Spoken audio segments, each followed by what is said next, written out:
Bukan artis biasa, Ayu Ting Ting pamer kebersamaan bareng JO1 boyband Jepang. Penyanyi dangdut Ayu Ting Ting kembali menuai perhatian publik gegara hoki bisa foto bareng member boyband Jepang, JO1. Diam-diam, gebetan presenter Boy William itu bertemu dengan JO1 di Indonesia.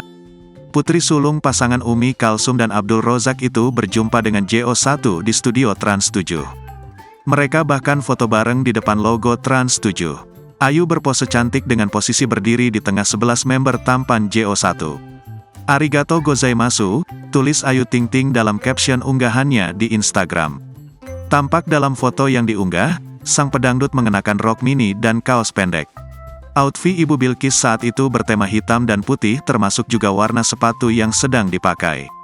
Sementara, rambut Ayu Ting Ting dibiarkan terurai panjang. Tak ayal, hal itu cukup mencuri perhatian publik. Penyebabnya, diam-diam sang pedangdut ketemuan dengan member JO1.